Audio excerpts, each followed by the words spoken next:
J'ai voulu faire cette vidéo pour mon Brada, Orlando Witt, le gladiateur. Brada en surinamien veut dire frère. C'est comme ça qu'on s'appelait maintenant depuis vraiment de nombreuses années. Et pour ceux qui connaissent Orlando, ils savent que chaque mot est choisi, qu'il ne le dit pas par hasard, qu'il ne le dit pas s'il ne le pense pas. Et voilà, ça résume beaucoup de choses. Je voulais lui rendre hommage. Donc j'ai débarqué chez lui en 2004. Suite, moi mon parcours c'était en Kung Fu, je faisais beaucoup de podiums en Kung Fu et dans ma zone de confort. Et puis je fais un mauvais combat en compétition, je me prends un KO à retardement. Bref, et de là, je commence à réfléchir sur tout le chemin retour en fait, Paris-Nancy, et je me dis en fait, ça y est, t'es trop dans ta zone de confort et il est temps de passer à un autre niveau, de voir ce que tu vaux en professionnel. Mais j'étais déjà âgé, j'avais déjà 25 ans, donc pour démarrer en pro, vraiment compliqué. Et donc, je me dis, la seule personne qui peut me faire sortir de ma zone de confort, c'est quelqu'un que je suis depuis très très longtemps, en vidéo, sur ses combats et tout. C'est une légende vivante. J'ai de la chance, il est à Nancy pour des raisons personnelles. Orlando, The Gladiator Witt, je vais aller le voir. Je vais aller le voir et je vais lui expliquer. Et je débarque chez lui le lendemain. Je toque, en réalité, dans le gymnase qu'il avait créé avec Jimmy. Boulevard Lobo, je toque, il vient m'ouvrir avec un cigare, on était le matin, il vient m'ouvrir avec un cigare et il me dit c'est pourquoi. Et je me présente vite fait, il me dit entre, je lui raconte ce que je veux faire, etc. Il me dit reviens demain, je te teste, si ça, je te dirai, j'ai pas de temps à perdre parce que là maintenant j'entraîne plus que des boxeurs professionnels. Il y a mon cours d'entraînement amateur pour les autres, donc si tu veux venir t'inscrire dans le cours, tu peux. Mais si tu veux rejoindre l'équipe professionnelle, là, il va falloir que tu montres ce que tu vaux et tout. Et je viens le lendemain, et je sais que Jimmy aussi était là, donc je pense qu'il s'en souvient. Et il me teste, et à la fin, il me dit bon, c'est vraiment pas terrible, cardio, tu vaux pas grand chose, technique, il y a tellement de choses à améliorer, puissance, t'as rien. Alors que j'étais en équipe de France de Kung Fu. Et il me dit tu vaux rien et tout. Et par contre, viens, il y a des trucs intéressants. Donc, mais pour l'instant, tu peux pas intégrer mon équipe professionnelle. Tu viens, je t'entraîne tous les jours. En cours privé, et au bout d'un moment, si je sens que tu tiens le coup, je te ferai passer en pro, mais pour l'instant tu n'as pas le niveau et pour l'instant j'ai pas envie que tu intègres en même temps que les professionnels. Donc tu viens, et puis les entraînements vont être terribles. Si tu arrives à tenir, c'est bien. Si tu n'arrives pas à tenir, tu t'en vas. Et c'est vrai que ça a été un cauchemar pendant 6 mois. Ça a été des entraînements dingues, ça a été terrible. Je finissais à chaque fois au bord du malaise, du vomissement. La première fois qu'il me fait intégrer l'équipe des boxeurs pro, il m'a viré du cours en disant que je ne me donnais pas à fond. Il m'a dit tu reviens demain, on reprend les entraînements, si tu tiens pas la route, tu dégages. Enfin, Orlando quoi. Ceux qui sont de cette période savent tout ça. Et bref, j'ai tenu le coup, ce qui fait que quelques temps après, il m'appelle, il me dit écoute, il y a un titre à prendre à Dubaï. Ça va être un combat dur parce que le combat n'est pas pour nous. Tu vas y aller en vrai challenger et c'est fait pour que tu perdes. Donc là, honnêtement, si tu fais pas un gros combat, un KO, tu repars sans rien. Mais qu'est-ce que t'en penses? C'est dans 1 mois. Je lui dis allez, c'est parti. Et quelle confiance, un truc de fou. Donc on s'entraînait comme des dingues, on se retrouve à Dubaï. Pourquoi j'en parle? Parce que c'est un des souvenirs les plus marquants de ma vie. Alors en dehors de tous les entraînements, en dehors de tout ce qu'on a partagé, on a partagé tellement de choses, des hauts, des bas, des moments durs. Il y a toute une période où il était chez moi à la maison pour des problèmes perso, où on a encore partagé, enfin vraiment des choses incroyables. Mais un des moments les plus marquants, c'est qu'il avait accepté de faire un combat exhibition pendant le même gala que moi. Ce qui fait qu'en fait, il n'était pas au poids. Et la veille du combat, moi j'étais au poids, tout allait bien. La veille de notre combat, il commence à enfiler un sac poubelle et tout, et il dit je vais aller courir. Comme ça, je perds du poids pour demain et tout. Par contre, toi, repose-toi parce que tu as ton combat. Et je lui dis je peux venir courir avec toi? Il me dit ça va te fatiguer pour demain. Je fais non, ça me fait plaisir. Et ce moment-là, cette heure complète où on a couru tous les deux, où on a tellement parlé, c'est un des moments les plus marquants de ma vie. Et autre moment marquant, il y en a eu tellement, mais c'est quand je gagne le combat et qu'à la fin, parce que je gagne le combat juste parce que je suis devenu une machine qui écoute ce qu'il me dit à la seconde près. C'est-à-dire que pour ceux qui connaissent ce combat-là, au moment où je mets le high kick, c'est parce que je suis téléguidé en fait. Il me dit high kick et j'envoie. Et ça fait mouche et pam, KO et la personne tombe. Alors que le combat était vraiment rude. Mais il m'avait mis dans ce mode-là, en fait, une telle confiance que j'étais téléguidé par ce qu'il me disait. Et puis après le combat, on va se poser. Il me donne un cigare, je fumais pas. On était tous les deux, chacun sur un des canapés, parce que c'était une grande chambre à Dubaï, chacun sur notre canapé avec notre cigare. Je commençais à avoir la tête qui tourne. Je fumais pas, je crapotais, mais avec la fumée, je commençais à avoir la tête qui tourne et tout. Et là, il commence à me dire ce que c'est d'être champion. Il me dit maintenant, tu vas voir, ça va être très difficile. Il va falloir tenir maintenant. Il va falloir prouver. Parce que maintenant, il y a tout le monde qui va vouloir te tester et dire ça vaut quoi son titre? Et il avait raison. Ça a été vraiment dur après. Vraiment, vraiment dur. Et il me dit en plus, t'es pas tout jeune, t'as un certain âge, il va falloir qu'on aille au charbon si on veut continuer la carrière. Je vais pas pouvoir te construire une carrière où on va tranquillement, step by step, crescendo, où d'abord on prend des combats tranquilles, etc. et on monte. Et si jamais tu perds un combat, on reprend un combat facile pour que tu te refasses, que tu reprennes confiance. On n'a pas le temps.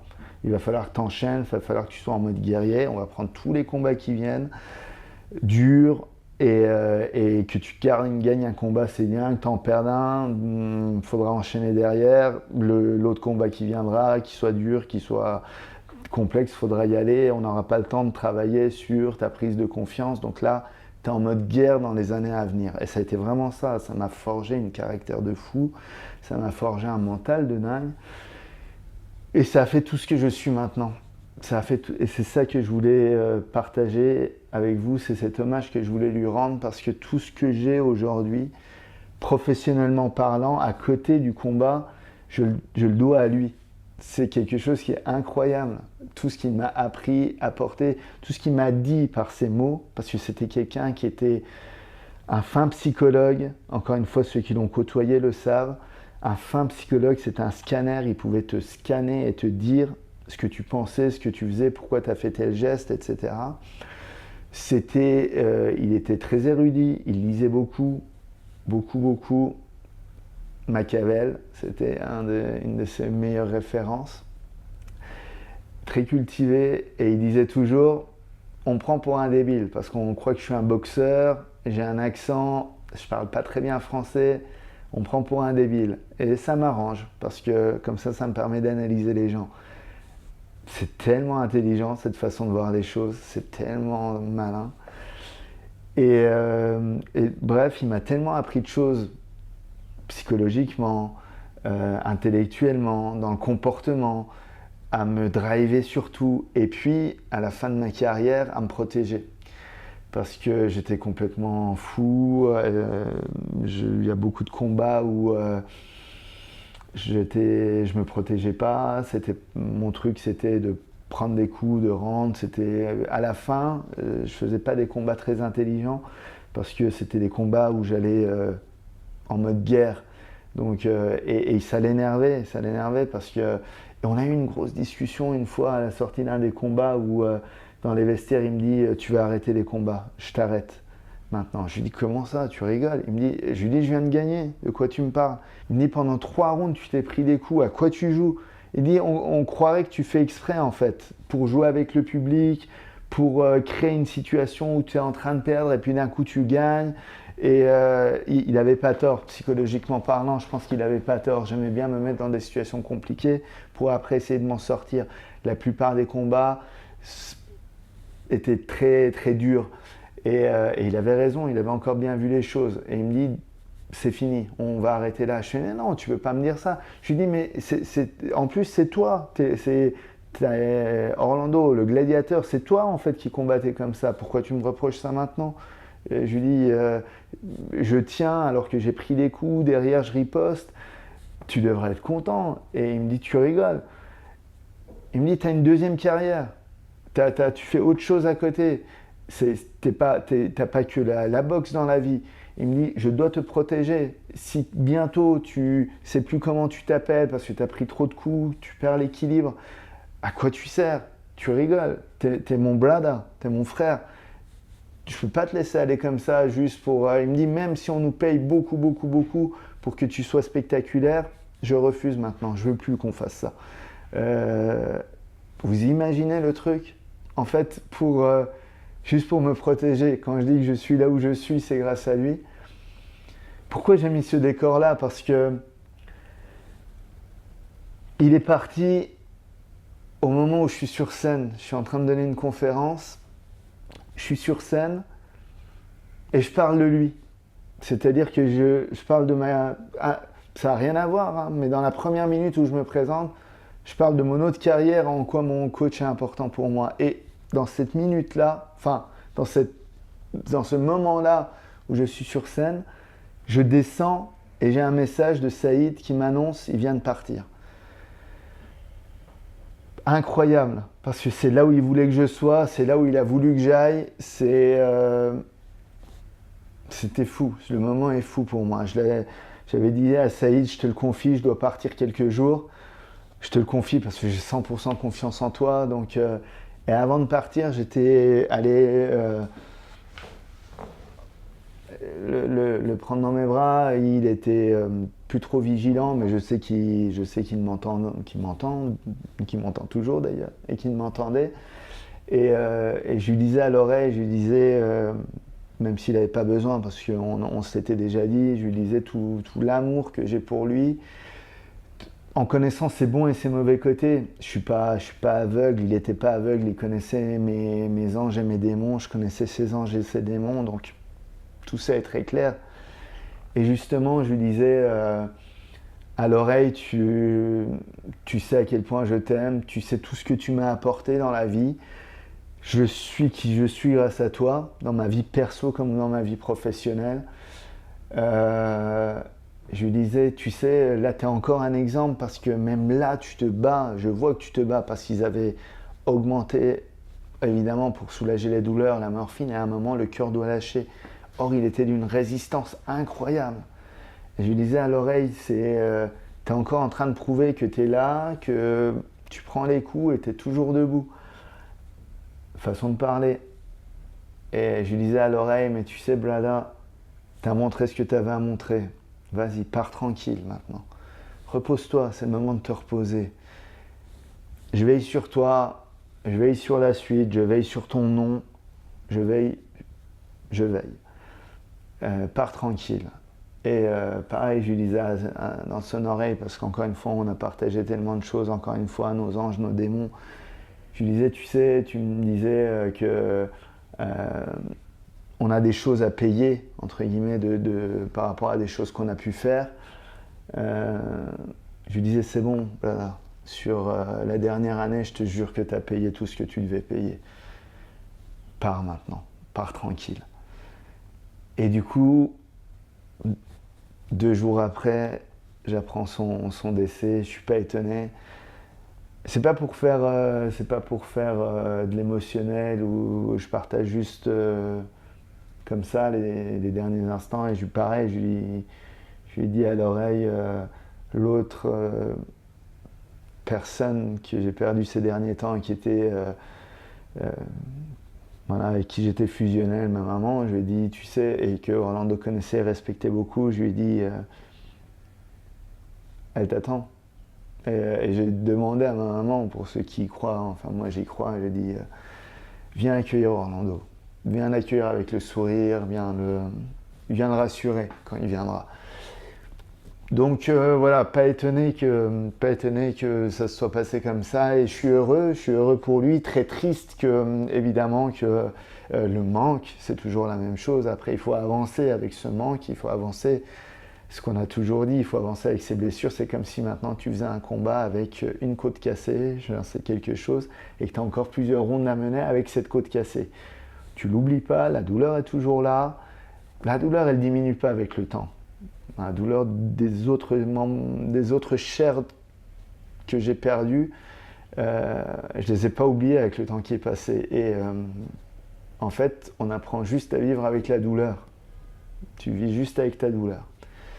Et tu combats juste avec ta douleur. C'est juste ça qu'on fait. Tout ça pour dire tout ce qu'il m'a apporté. Donc aujourd'hui, je suis allé acheter 2 cigares. Je vais aller me poser en haut d'une des collines là derrière pour avoir une vue sur la ville. Je vais prendre un des cigares, j'en ai pris 2 parce que comme ça va durer, mon moment de connexion va durer longtemps, et je fume toujours pas, ce serait juste pour crapoter, mais je voudrais lui rendre hommage, et juste par ça parce que ça va nous connecter, même si on n'a pas besoin de ça, mais voilà. Et encore une fois, ceux qui le connaissent le savent. Et tout ce que je viens de dire, ceux qui étaient proches de lui ces dernières années savent de quoi je parle.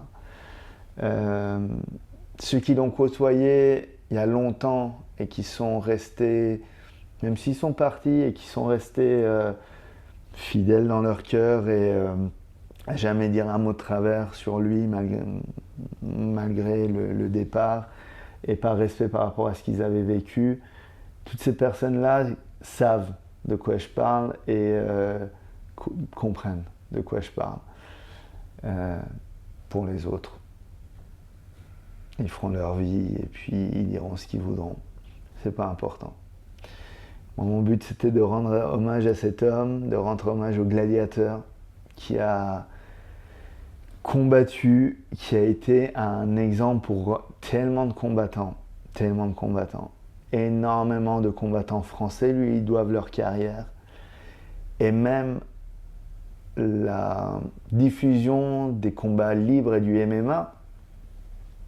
Donc même nos combattants aujourd'hui de MMA, nos grands champions français actuels, lui doivent quelque chose, parce qu'il ne faut pas oublier que dans les 2 premiers Ultimate Fighting Championship qui s'est déroulé il y a 30 ans, ou même plus, je pense, 35 ans, il a combattu. C'était sans règles à ce moment-là, c'était sans règles, sans catégorie de poids, tout poids confondu. Ces combats sont restés dans les mémoires, le combat qu'il gagne en mettant des shoots à la tête, et le combat qu'il perd en prenant des coups de coude. Il a été parmi les premiers à être dedans, et donc le premier, même s'il était surinamien hollandais, malgré tout il vivait en France, donc c'est un combattant qui a représenté la France à ce moment-là, et puis après qui était installé à Nancy et donc en France. Donc de toute façon il a créé cette émulation et cette diffusion autour de lui, donc un vrai exemple. Et beaucoup de choses ont circulé sur lui, beaucoup d'autres choses vont circuler sur lui, donc c'était important pour moi de lui rendre hommage. Je pense que de temps en temps je ferai une vidéo sur un thème particulier à propos de lui, sur quelque chose qu'il a apporté, sur quelque chose qu'il a dit, sur quelque chose qu'il a fait, sur une anecdote particulière qu'on a vécue, parce que je pense qu'il y a des leçons à tirer, et je pense que ça serait le plus bel hommage qu'on puisse rendre, puisque on m'a toujours appris que on mourrait 2 fois, la mort physique et quand on parle plus de nous. Alors on va faire en sorte que ça arrive pas, ça. À très bientôt.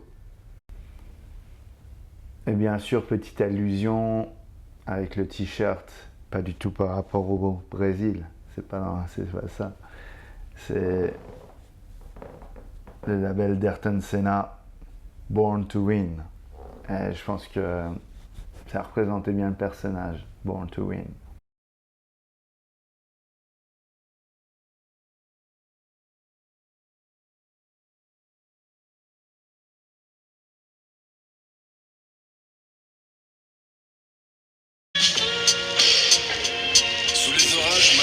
risque. J'ai pas d'idiots, délivre-nous, on avance et même quand ça glisse comme les scooters de Deliveroo. Lorsque tous les matins du monde ne semblaient revenir plus jamais, qu'on perdait dans la nuit profonde, se rester en pyjama. C'est comme la cosse dans la ruelle, en fait on a ruiné la marque. Un fil sélection naturelle, au mix et Darwin et la marque. Maintenant on traverse les événements, mais sans trop y laisser l'affect. On garde des larmes pour nos mamans, pour le reste les réserves sont à sec. Avec cette pluie qui nous transmet, on n'a pas retourné nos vestes. On garde l'antenne malgré la foudre et sous de vrais tonnerres de Brest. On crée où rien ne se transforme à force de construire sur de vide. On fait pousser des strophes sur tous les territoires stériles. On vient de loin, on les taudis et encore on n'est pas arrivé. On t'a appris ce que tu savais et encore on t'a pas tout dit. On marche vers la fin du monde sans hâte. Des lunettes noires et un cocktail. Et puis couché sur notre transat en cadran, peser le soleil. En vrai j'ai l'esprit pris et ça depuis la cour d'école où j'ai appris à marcher m'appuyant sur ma propre épaule. On est encore là sur le quai, même aigri c'était le mot d'ordre. Même si le train file vers les nuages du Mordor. On est beaucoup là aujourd'hui, toujours à attendre l'aurore. Peu de jours, beaucoup de nuits, comme pour le scénar d'un film d'horreur. J'ai pas eu le temps de vous dire merci, et même s'il pleuvra quand même, on profite de chaque éclaircie à prendre dans les bras les gens qu'on aime.